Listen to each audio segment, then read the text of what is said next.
mbonye abantu bahubuka. Buriya icyo ushaka ko abandi bagukorera ujye ubanza nawe ugikorere bagenzi bawe. Kandi muri no minsi turashaka kuvugwa neza ariko ntago tuzi kuvuga bagenzi bacu neza.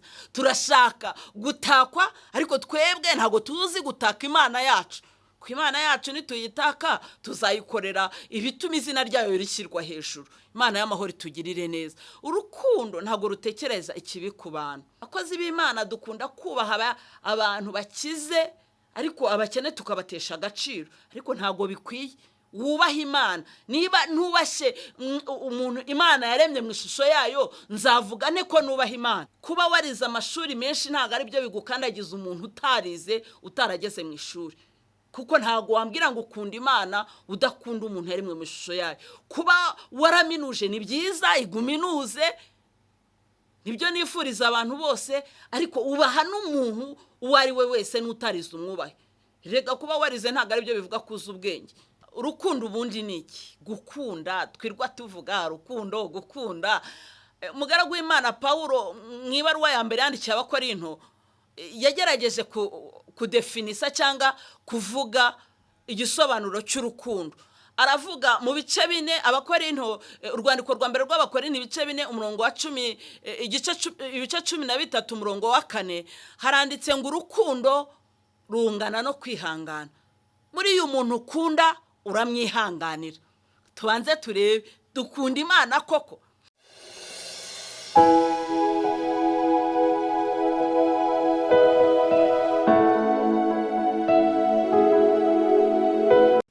Yesu ashimwe.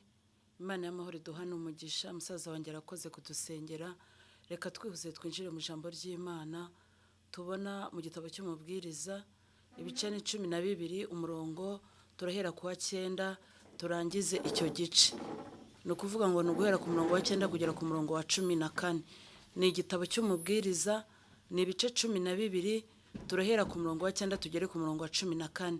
Haranditse ngo maze kandi kuko umubwiriza ari umunyabwenge yakomeje kwigisha abantu ubwenge.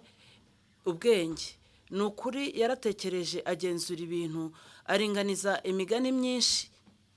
Umubwiriza yashatse kumenya amagambo akwiriye n'ibyanditswe bitunganye iby'amategeko y'ukuri. Amagambo y'umunyabwenge ameze nk'ibihosho n'amagambo y'abakuru b'amateraniro ameze nk'imbereri zishimangiwe cyane yatanzwe n'umwungeri umwe. Ariko kandi mwana wanjye uhuguke kwandika ibitabo byinshi ntibigira iherezo kandi kwiga cyane binaniza umubiri. Iyi niyo ndunduro y'ijambo byose byarumviswe. Wubaha Imana kandi ukomeze amategeko yayo kuko ari byo bikwiriye umuntu wese.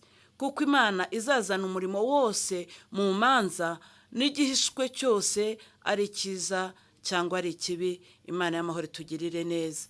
Turarangiriza muri Matayo, ubutumwa bwiza bwanditswe n'umukozi w'Imana cyangwa n'umukozi w'Imana Matayo, ubutumwa bwiza bwa Matayo ibice 30 ibice 22 umurongo wa 34 kugera ku murongo wa 40. Ubutumwa bwiza bwa Matayo ibice 22 umurongo wa 34 kugera kwa 40. Haranditse ngo ariko abafarisayo bumvise yuko yatsinze abasadukayo bakananirwa kumusubiza bateranira hamwe. Umwe muri bo w'umwigisha amategeko amubaza amugerageza ati mwigisha itegeko rikomeye mu mategeko ni irihe? Nawe aramusubiza ati ukundisha Uwiteka Imana yawe umutima wawe wose n'ubugingo bwawe bwose n'ubwenge bwawe bwose. Iryo niryo tegeko rikomeye ry'imbere. Irya kabiri rihwanye n'iryo ngiri ukunda mugenzi wawe nk'uko wikunda. Muri ayo mategeko yombi amategeko yose n'ibyahanuwe niyo yuririraho. Imana y'amahoro itugirire neza.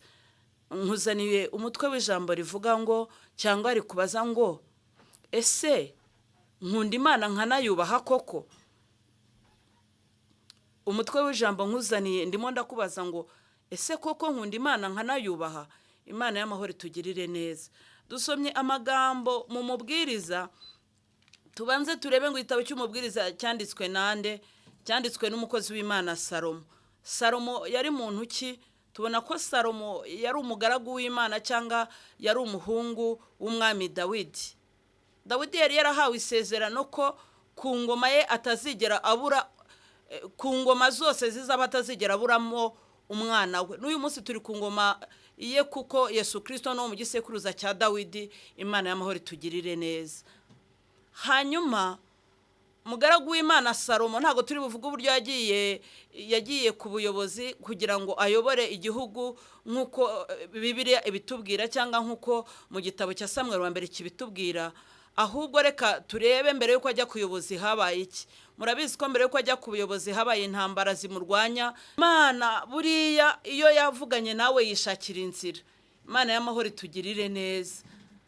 Ndagira ngo menyeshe umuntu wese, iyi Imana yaguhamagaye ikaba yarakubwiye ko izagukoresha cyangwa uzayikorera, ntukarwanirira Imana kuko Imana nta muntu ujya uyirusha amaboko. Imana y'amahoro itugirire neza. Mbonye muri iki kinyejana ibintu byinshi byagiye binyigisha ku murimo w'Imana. Imana y'amahoro itugirire neza. Umugaragu w'Imana Salomo rero ajya ku buyobozi abugezeho kuko ari w'Imana yaratoranije. Habaho gusenga Imana, hanyuma Imana irururuka. Amanje gutamba ibitambo, atamba ibitambo. Hanyuma nyuma yo gutamba ibitambo arimo agiye ku buyobozi, Imana iruruka iramubwira ngo nayisabe icyo ashaka. Salomo yaragiye ku buyobozi afite abantu benshi bamurwanya. Ntiyigeze asaba ko abanzi be bapfa, ntiyigeze asaba ko abamurwanya n'abafite ibindi bintu bapfa Imana yabagirira nabi. Ahubwo yasabye Imana ikintu kimwe, yayisabye ubwenge. Imana iramubwira ngo ubwo utansabye ko abanzi bawe bapfa, ntunsabe kumenyekana, ntunsabe ibindi nguhaye n'ubutunzi nkongere n'ibyo utansabye. Imana y'amahoro itugirire neza. Salomo yanditse igitabo cy'umubwiriza, n'igitabo kirimo ubwenge bwinshi. Hanyuma ageze mu bice 12 avuga ukuntu avuga ku banyabwenge kuko ubwenge yari abufite Imana yari yarabumuhaye. Muribuka ko hari abagore babiri bapfuye umwana, umwe avuga ko wapfuye ari uwe, undi avuga ko ari uwe. Nako bapfa umwana, umwe avuga ko umwana ari uwe, undi avuga ko undi ari uwe. Arangije aca urubanza neza, aravuga ati reka mbacemo kabiri, hanyuma buri wese muhe igipande. Nyina w'umwana aravuga ati oya, ni mumuhuriya mwijyanire abuwe byiteka, ariko ngewe nta kibazo ndagenderaho. Hanyuma Salomo ubwenge Imana yari yaramumuhaye aho ngaho bwatumye aca imanza neza. Iki gitabo cy'umubwiriza dusomye kitubwiye ngo amagambo y'ubwenge ameze nk'ibihosho. Imana y'amahoro itugirire neza. Buriya iyo umunyabwenge avuze akenshi abantu bagira ngo ntacyo avuze, kandi akenshi aba yavuze, ndetse aba yavuze amagambo akomeye. Ariko umugaragu w'Imana Salomo avuga iri jambo yaravuze ngo amagambo y'umunyabwenge ameze nk'ibihoshi, kuko umupfapfa kumva amagambo y'ubwenge bimumerera nk'ibihosho, nyine nk'inyundo urimo umukubita. Imana y'amahoro idusure. Hanyuma arakomeza avuga ubwenge ukuntu bumeze. Ageze ku murongo wa 13 ariwo nagambiriye cyane ko turi buganireho, aravuga ngo iyi niyo ndunduro y'ijambo, byose byarumviswe. Yararimo avuga uburyo ki amagambo y'ubwenge Imana yamushyizemo yumviswe. Arangije abwira ubwoko bw'Imana, arambwira nawe akubwira ngo wubahe Imana kandi ukomeze amategeko yayo. Imana y'amahoro itugirire neza. Ngo kuko ari byo bikwiriye umuntu wese, kuko Imana izazana umurimo wose mu manza n'igishwe cyose, ari cyiza cyangwa ikibi. Imana y'amahoro idusure. Bivuze ngo iki? Nakubajije ndakubaza ngo mbese wubaha Imana? Njyewe nubaha Imana koko, ndayikunda nkanayubaha. Buriya umuntu nakubwira ngo aragukunda, uzamutega amatwi nibyo, kuko tugomba gutega amatwi abantu bose. Ariko buriya hari igipimo cy'urukundo. Umugaragu w'Imana Sipiriyani Rugamba niwe waririmbye aravuga ngo igipimo cy'urukundo nyarwo burya kiraruhishe. Abantu twese muri iyi si ya Nyagasani tuvuga ko dukunda Imana, ndetse tuyikorera imirimo, bamwe bafasha abarwayi, abandi basura abakene, abandi batura amaturo, abandi bararirimba, abandi ni abahanuzi, abandi ni abapasiteri, abandi ni ababishopu n'abapotre. Twese tuvuga ko dukunda Imana, ariko se koko dukunda Imana? Twubaha Imana? Mugaragu w'Imana rero aravuga ngo iyi niyo ndunduro y'ijambo byose byarumviswe, ngo ibisigaye wubaha Imana, ngo kandi ukurikiza amategeko yayo yose. Ese buriya koko ukunda Imana? Katubanze turebe. Yesu muri Matayo 24 yavuze amagambo akomeye. Aya magambo nayasomye numva ubwoba burantashye, ngo n'abafarisayo n'abasadukayo nabo bari abanyamategeko, bari bazi amategeko, bari bazi ibyanditswe, bari barabisomye, barabyumvishije koko, ariko ngo bashaka kugerageza Yesu. Ngo baramubaza bati, itegeko rikomeye kurusha yandi ni irihe? Arababwira ngo ukundishe Uwiteka Imana yawe umutima wawe wose, ubwenge bwawe bwose, n'imbaraga zawe zose. Ngo irya kabiri ni rukunde mugenzi wawe nk'uko wikunda. Birashoboka ko mvuga ko nkunda Imana ntari nabona, ntakunda umuntu yaremye mu ishusho yayo? Imana y'amahoro itugirire neza, Imana y'amahoro idusure. Mugaragu w'Imana, urukundo ubundi ni iki? Gukunda, twirwa tuvuga rukundo, gukunda. Mugaragu w'Imana Paulo mu ibaruwa ya mbere yandikiye Abakorinto yagerageje kudefinisa cyangwa kuvuga igisobanuro cy'urukundo. Aravuga mu bice 4 Abakorinto, urwandiko rwa mbere rw'Abakorinto ibice 4 umurongo wa 10, ibice 13 umurongo wa 4, haranditse ngo urukundo rungana no kwihangana. Muri uyu muntu ukunda uramwihanganira. Tubanze turebe, dukunda Imana koko? None se iyo tugeragejwe n'Imana, twibukiranye ko ibigeragezo biri uburyo butatu: ibyo twizaniye, ibyazanywe n'Imana, n'ibyazanywe na Satani. Ariko ibyo twizaniye, iyo dusenze tugaca bugufi, Imana itugirira ikigongwe. Ibyazanywe na Satani nabyo bikurwaho mu kanya nk'ako kwihuta. Ariko iby'Imana yatuzaniye biba bifite kutugerageza ngo irebe ko tuyikunda koko. None mu buryo ugeragezwamo ubasha kwihangana? Imana y'amahoro idusure. Turavuga ngo dukunda Imana, tukarira, tukaririmba, marira kaza, tugapfukama, tugatega amaboko. Ni byiza, ni byiza rwose, ni byiza n'ababikora, ntago mbaciye intege. Imana y'amahoro ibaha umugisha.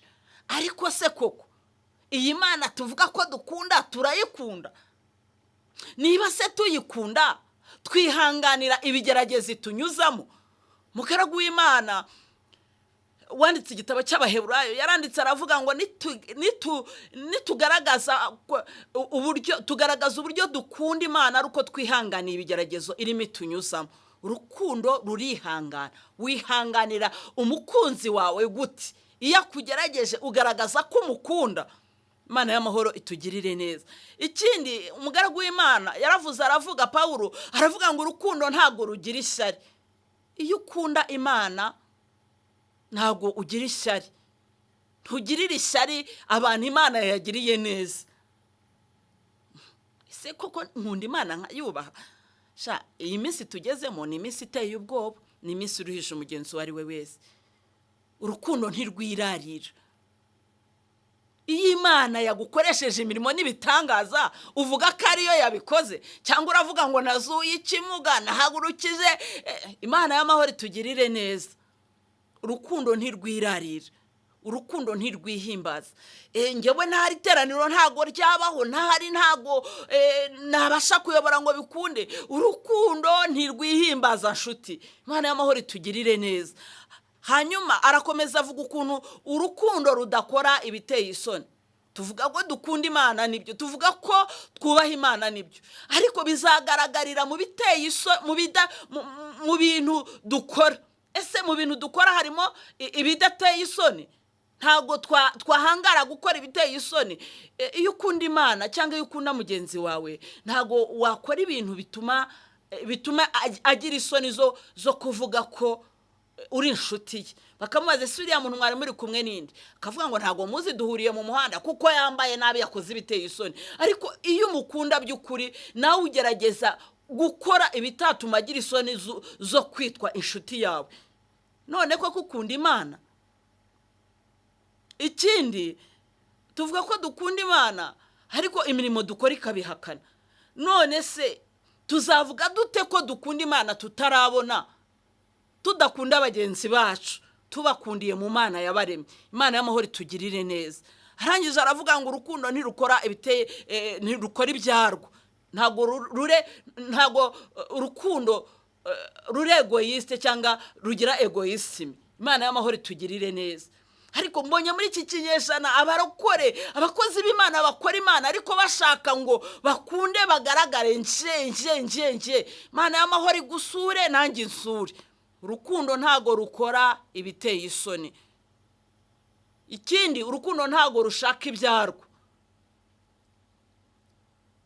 Iyo ukunda urugo rwawe cyangwa urugo rw'iwanyu ukora kugira ngo urugo rutere imbere, ntago ukora kugira ngo abe ari wowe utera imbere mw'urwo rugo. Kuko iyo ubaye ahantu neza cyangwa ukaba ubanye n'ababyeyi bawe neza, ubasha gukora ibyatuma ababyeyi bawe bishima. Icyo ni icyambere, umubyeyi wacu ni Imana. Ikindi cya kabiri, ababyeyi batagira ipfunwe ryo kwitwa umubyeyi wawe. Imana ntago igira ipfunwe ryo kwitwa Imana yawe. Imana y'amahoro itugirire neza. Urukundo ntago ruhubuka. Ndavuga ibyo umugaragu w'Imana Paulo yavuze. Kandi koko turavuga ngo dukunda Imana. Niba dukunda Imana mu byo dukora, mu byo tuvuga, muko tugenda ntago duhubuka. Mbonye abantu bahubuka. Buriya icyo ushaka ko abandi bagukorera ujye ubanza nawe ugikorere bagenzi bawe. Kandi muri no minsi turashaka kuvugwa neza ariko ntago tuzi kuvuga bagenzi bacu neza. Turashaka gutakwa ariko twebwe ntago tuzi gutaka Imana yacu. Ku Imana yacu nituyitaka tuzayikorera ibituma izina ryayo rishyirwa hejuru. Imana y'amahoro itugirire neza. Urukundo ntago rutekereza ikibi ku bantu. Uwukunda ntago wamutekereza ariko buriya ibyo yambara bikura he, buriya uko amafaranga akoresha yakura he. Urukundo ntago rutekereza ikibi ku bantu nshuti z'umusaraba. Buriya ukunda umuntu ushimishwa nuko yateye imbere, ushimishwa nuko yagize ibyiza, ushimishwa nuko Imana yamwaguriye inzira. Imana y'amahoro itugirire neza. Urukundo ntago rwishimira gukiranirwa kw'abandi. Nari narabivuze ko Imana izabanika, nari narabivuze ko izabagaragaza. Iyo ukunda Imana ntago ushimishwa nuko mwene so yagwa mu cyaha. Kera Imana yajyaga ikunda kutubwira turimo dusenga, ikuruka ikatubwira ngo iyo mupfushije murarira mugahogora, ariko njyewe iyo mfushije muraseka mugahana udushyi. Nari narabivuze ko izamwanika ariko ntago bikwiye. Urukundo ntago rwishimira gukiranirwa kw'abana inshuti z'umusaraba. Imana y'amahoro idusure. Urukundo rwishimira ukuri. Niba utagira ukuri muri wowe umenye ko uri kure y'ubwami bw'Imana. Ijambo ry'Imana ratubwira ngo ni njye nzira n'ukuri n'ubugingo. None niba ugira ikinyoma muri wowe urumva utari kure y'ubwami bw'Imana. Imana y'amahoro idusure. Imana y'amahoro itugirire neza. Ndagira ngo nkubaze nanjye nibaza. Hanyuma umugaragu w'Imana arakomeza aravuga ngo rubabarira bingahe? Rubabarira byose. Umuntu ukunda uramubabarira. Ntago wambwira ngo ukunda umuntu yagukoshereje kumubabarira bikaba byakunaniye. Iri juru tuvuga sinzi, njyangira ubwoba bwaryo kuko turivugisha amatama yombi. Mbwira abantu dusengana nkababwira ngo ni ijuru rigizwe n'ingombajwi n'inyajwi byose hamwe bitanu, tukarivugisha amatama yombi ariko kurijyamo ni ibintu bitoroshye. Yesu yaravuze ngo ushaka kunkurikira abanze yiyange yikorera umusaraba ankurikire.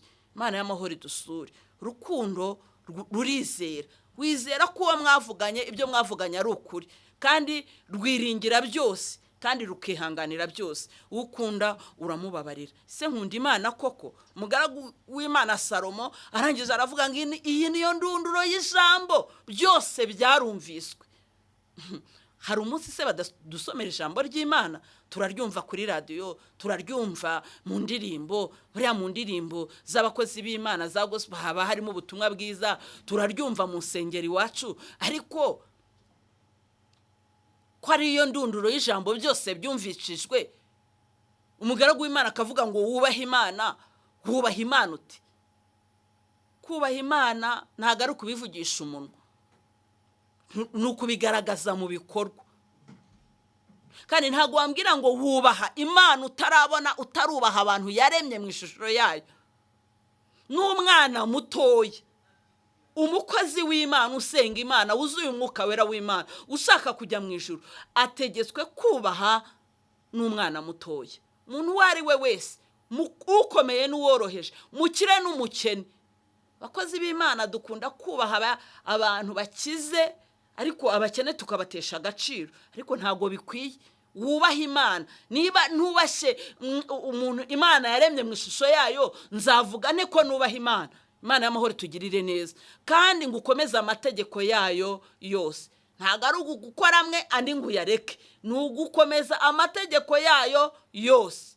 Turayazi amategeko y'Imana akubiye muri aya ngaya twasomye ari muri Matayo ibice 32 umurongo guhera ku murongo wa 22 havuga ngo iyi niyo ndunduro y'ijambo byose byarumviswe, niko twasomye mu mubwiriza. Muri Matayo haravuga ngo ukundishe Uwiteka Imana yawe umutima wawe wose, ubwenge bwawe bwose, n'imbaraga zawe zose. Ngo icyo ni icyambere. Icya kabiri, ukunde mugenzi wawe nkuko wikunda. Ndagira ngo nkubaze, Imana y'amahoro idusure, ese umuntu yakwituka? Umuntu yakwivuga nabi? Umuntu yakwicira urubanza? Imana y'amahoro idusure. Kunde mugenzi wawe nkuko wikunda. Ese nkunda Imana koko? Ese nubaha Imana? Nakubaha Imana ntarabona ntubashe mugenzi wanjye waremwe mu ishusho y'Imana? Nakubaha Imana ntarabona ntubashe umuntu wari we wese, umukuru n'umutoya, ukomeye n'uworoheje? Imana y'amahoro idusure. Ndagira ngo utekereze neza, ni warangiza usubize Imana. Ndababwira bene data, ndababwira ngo iyo mbabwira mbatunga rumwe, nanjye izingizi enye zisigaye zikambwira ngo nawe bigize gute, birakureba. Ni ukuvuga ngo dukwiye kureba tugashyira ku munzani ibyo tuvuga ko bingana n'ibyo dukora. Imana y'amahoro idusure. Ese nkunda Imana koko? Ese nubaha Imana koko? Imana y'amahoro itugirire neza. Se ni gute mvuga ko nkunda Imana kandi nkanga umuntu yaremye mu ishusho yayo? Ni muremure, ni mugufi, ni igikara, ni inzobe. Ni gute navuga ko nkunda mwene data kandi muvuga mutuka mucira ibicu? Imana y'amahoro idusure. Ndumva nari ndimo nkubaza, cyangwa Imana yari yanzaniye umutwe w'ijambo nkubwira rivuga ngo ese nkubaha Imana koko? Ese nkunda Imana nkanayubaha koko, cyangwa no kubivugisha iminwa gusa? Mugaragu w'Imana Salomo aravuga ngo niyo ndunduro y'ijambo byose byarumviswe, ngo Imana izazana mu rubanza ikintu cyose yabigishwe cyangwa igihishwe n'igishwe, byose bizaza mu rubanza. Ibyo twakoreye hahandi twihishe, Imana izabishyira ku karubanda. Ibyo twavuze twihishe, Imana izabishyira ku karubanda. Ariko ufite amahirwe uyu munsi yuko wumvishe ijambo ry'Imana. Rirakubwira rero ngo vane bishimwa mu bigawa, niko ijambo ry'Imana rimbwira. Nukuri bishimwa mu bigawa uzaba nk'akanwa k'Uwiteka. Reka mbabwire, umugaragu w'Imana Salomo yavuze amagambo akomeye. Yaravuze ngo kwiga cyane binaniza ubwonko. Nibyo, ni byiza, ni mwige, courage, ndabishyigikiye. Nanjye ubabwira n'uyu munsi ndakiga, ntago ndarangiza kwiga. Ariko mbere yuko wishyira imbere ngo uvuge ngo narize, banza urebe ko wubahiriza ibye. Kwiga ni kimwe, no kubaha ni ikindi. Kuba warize amashuri menshi ntago ari byo bigukandagiza umuntu utarize, utarageze mu ishuri. Kuko ntago wambwira ngo ukunda Imana udakunda umuntu yarimwe mu ishusho yayo. Kuba waraminuje ni byiza, iguminuze, nibyo nifuriza abantu bose, ariko ubaha n'umuntu uwo ari we wese n'utarize umwubahe. Rega kuba warize ntago ari byo bivuga kuza ubwenge. Salomo tubona ko yari yarize amashuri angahe, ko yari yarisabiye ubwenge, Imana ikamuha ubwenge nk'impano, ikamuha ubwenge nk'impano, akabasha gukora ibintu bidasanzwe. Imana y'amahoro itugirire neza. Imana itanga ubwenge. Ushobora kuba utarize amashuri yo mwisi, ariko Imana ikakwigisha amashuri yo mu murimo w'Imana. Nta na rimwe Imana ishobora gukoresha umuswa, ndabarahiye. kandi niko kuri. Imana ikoresha abantu yabanjije gutreninga ikabanyuza ku ikosi ikabatreninga. Rimwe na rimwe iyo ubaye umuhanga ufata inyigisho z'Imana, waba umuswa ntuzifate. Ariko ndabarahiye nta muntu n'umwe Imana igirira icyizere ngo imugabize umurimo itaramuhaye ubwenge buturuka kuri yo. Biragatsindwa rero kumva ngo ukunda Imana, wubaha Imana, utubaha abantu Imana yaremwe mu ishusho yayo. Se koko nkunda Imana nkayubaha? Nyikunda nte? Ntababarira mugenzi wanjye yankoshereje kandi nanjye niteguye kuba mba nshaka kubabarirwa. Nkunda Imana nte? Ntayizera, nizera kwibasha. Iyo ukunda umuntu uramwizera. Njya mbona abana ukuntu bizera ababyeyi babo. Aramubaza akamubaza, papa indege iciyeho kiriya nige cyakambwira ni indege, uzangurira n'ikidege? Undi akamubwira nzayikugurira. Kuko azi ko papa wafite ubushobozi bwose bushoboka, ubushobozi bwose bubaho. Ariko wowe kubera kwishyira mu byo, reka nkubwire, umugaragu w'Imana yaravuze ngo nta waba umusirikare ngo yishyire mu by'ubu bugingo. Abakinejeje wamwandikiye iki? Wamwandikiye igisirikare. Tubeshya ko dukunda Imana. Ndagira ngo wisuzume mu ijambo ry'Imana tumajije kumva. Iyi niyo ndunduro y'ijambo byose byarumviswe. Ngo ibisigaye wubaha Imana, kuko Imana izazana mu rubanza ikintu cyose. Shobora guhisha umugore, shobora guhisha umugabo, shobora guhisha umuyobozi wawe mu by'akazi, ushobora guhisha umuyobozi wawe mu by'umurimo w'Imana, ariko Imana yacu ntigira hihishwa. Kandi Imana yacu ni Imana ihishura ibigize gute? Ibihishwe. Ndagira ngo nkubaze nanjye nibaze, se nubaha Imana koko?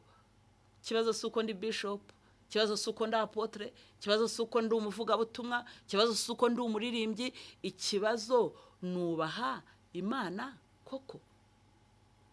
Kibazo suko ndi umuhanuzi. Nsigaye ni ijambo ry'Imana. Ijambo ry'Imana ryavuze ngo benshi kuri uwo munsi bazavuga ngo Mwami, twirukanaga abadayimoni mu izina ryawe, twakoze ibitangaza byinshi, ntabwo ari bike, ni byinshi mu izina ryawe, twahanuraga mu izina ryawe.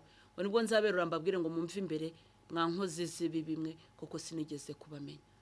Ndashaka ngo wisubiremo, wihane Imana itaraza guhana, kuko Imana yavuze ngo izazana mu rubanza igihishwe cyose n'ikintu icyo ari cyo cyose. Biri mu mutima wawe ni ubizi. Ushobora guhisha umugore, ushobora guhisha umugabo, ushobora guhisha inshuti, ushobora guhisha uwo ari we wese, ariko Imana ntigira higira gute? Ntigira hihishwa. Ndagira ngo dusenge Imana. Wumvishije ijambo ry'Imana, wumvishije amagambo y'Imana, ndagira ngo dusenge. Erega ikibazo suko washubijwe, ikibazo suko utaranasubizwa. Abantu muri no minsi bakunze isi kuruta ijuru. Nzajya mu ijuru, Imana izanyura itaransohozaho ibyo yambwiye. Reka mbabwire, iby'Imana itubikiye mu ijuru birenze iby'amaso yacu yigeze yumva, iby'amatwi yacu atarabona. N'iby'Imana yageneye umuntu wese uyubaha izaduha tugeze mu ijuru. Ntekereza inzu ni nziza, ku bazifite ntago mbaciye intege rwose. Ni byiza nimwubake. Imodoka nazo ni nziza, zidufasha kwideplasa n'ibindi. Ni byiza rwose. Abagabo ni beza, abagore ni beza, abana ni beza. Ariko iby'Imana izatubikira mu ijuru, numva birenze cyane ibyo twibwira n'ibyo dutekereza.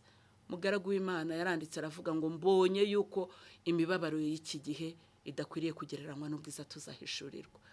Mu ijuru tuzaruhuka, mu ijuru tuzaririmba, mu ijuru imibabaro no gusuza umutima bizahunga. Ndarangiza nkwifuriza gukunda Imana by'ukuri, kuyikorera by'ukuri, kuko Imana izazana mu rubanza ikintu cyose gihishwe, cyaba ikiza cyangwa ikibi. Imana y'amahoro itugirire neza. Ndagira ngo dusenge Imana, hanyuma dukomeze n'izindi gahunda. Data, mu izina rya Yesu, mu izina rifite ubutware, turagushimiye. Tugushimiye kuri Uwiteka Imana Nyiringabo. Uri Jehova Yiri, uri Jehova Nisi. Ku musozi wawe ujya wishakira igitambo, ni wowe gutsinda kwacu gushingiyeho. Uri Jehova Shalom, uri Imana y'amahoro. Tugushimiye ko ibyaremwe byose nta na kimwe kitaremwe nawe. Ni ukuvuga ngo byose ubifiteho ubutware, kandi iyo ubihamagaye biritaba. Muririmbyi yuzuye umwuka araririmba aravuga ngo nuntunganiriza ubwenge nzanezerwa, nzaguhimbaza. Ngo ariko umutima wera ndawushaka kurutaho.